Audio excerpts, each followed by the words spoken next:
So, welcome to the fourth module here, where we're going to go ahead and talk about some additional intelligence theories. We had focused on intelligence testing with the psychometric approach, and now we're going to look at some broader views of what is intelligence. And one of the people that really kind of broke the mold when we talk about intelligence is named Howard Gardner, and he's best known for his idea of multiple intelligences. So when we look at traditional intelligence testing, we're usually looking at verbal skills and maybe some nonverbal spatial type skills.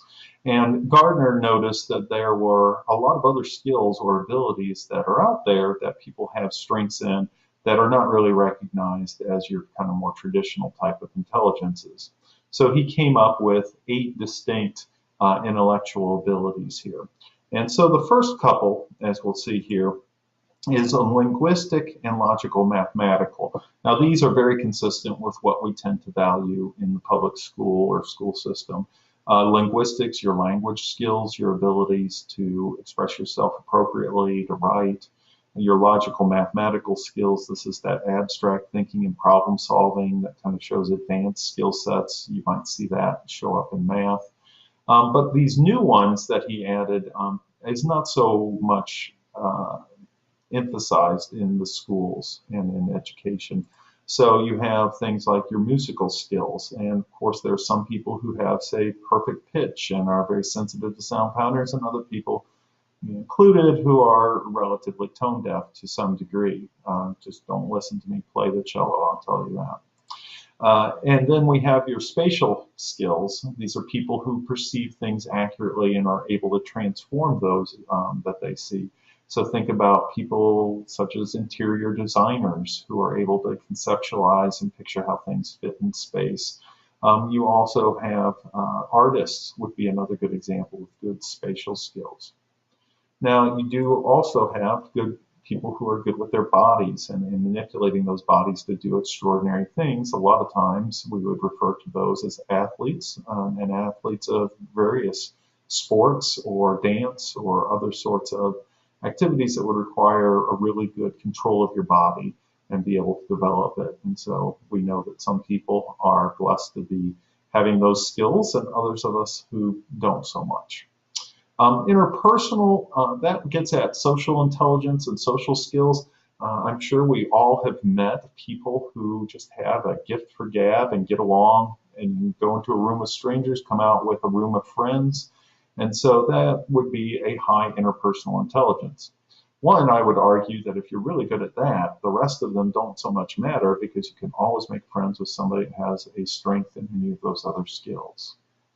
And then you have more insightful type of intelligence that he referred to as intrapersonal. And with intrapersonal intelligence, it understands that your own inner feelings and inner life. So people who say meditate, monks and others like that would have a very high intrapersonal intelligence. And then the last one, and I will admit I've never liked this one a whole lot, but it has made the list, and that is called naturalistic intelligence. And a naturalistic intelligence is some expertise in the natural world of plants and animals. People who have a green thumb, or you'll hear like the horse whisperer and things like that, people who can just really relate to plants and animals very well. Now, in your assignment, your intelligence assignment, you're going to need to find an example of each type of intelligence. I think you'll find it fairly easy to do, other than maybe the naturalist or interpersonal intelligence, but I look forward to hearing what you all come up with. So that's one type of intelligence theory that's out there. Another one is Robert Sternberg's triarchic theory of intelligence, and it comes in, as you might guess, with the name triarchic in 3 parts. The first part is a practical component. This is where intelligent people adapt to the environment they're in. In other words, they shape the environment to make them suit themselves better, or they end up finding a better environment. You see this all the time in jobs, going way back when you had, say, women who had very limited occupational choice. They may become secretaries to the boss, and then in the end, they are the ones actually running the whole place because they've shaped that environment to fit their needs. And of course, if that environment is unable to be shaped, they know enough to not stay and they go on to another one. And so this is kind of a practical intelligence that Sternberg's talking about. Street smarts is another way that's sometimes referred to it, but we need to understand that the practical intelligence is going to manifest in very different ways, really depending on how old the person is, what their cultural background, and the historical period that they happen to be born into, such as with my example with the secretary versus the woman actually running the company officially, which she's more than capable of doing. Our next area is called the creative component, and the creative component allows us to automatize or increase the efficiency of the things that we do, and that we can do this as we continue to practice and become better at doing things. And so think about any skill, such as driving, that we have had to practice on, but now we don't think about to do. Tying shoes is another one. All of that is due to your creative component or your automaticity there in regards to that. And then the third component is our analytic component. And the analytic component is really just going to be a lot of what we commonly are referring to already with intelligence and intelligence kind of testing. This is your ability to plan, evaluate, analyze, monitor, and filter information. And how efficiently are you able to do that? And depending on that, you can go ahead and see the people achieve and do well in their environment, or fall down and really struggle. So the next slide here is just another way of kind of capturing this very theory. I think this one's a little bit more user-friendly here, so that's why I'm going to provide it. But basically, any way that you can kind of help remember Sternberg's triarchic theory. Now, Sternberg wasn't done there, and he was a little bit concerned that intelligence was framed in such a westernized kind of view. And so he said there is this theory of successful intelligence that kind of goes apart from Western values. And so, as you can see here, one of the theories, you got to establish and achieve reasonable goals consistent with skills and circumstances. So this gets at being able to accomplish goals that you've set for yourself.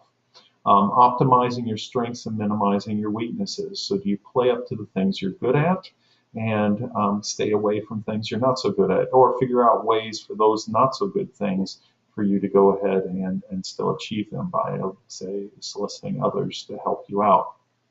Adapting your environment through a combination of selecting a good environment and then also making modifications to yourself or to the environment to increase the fit.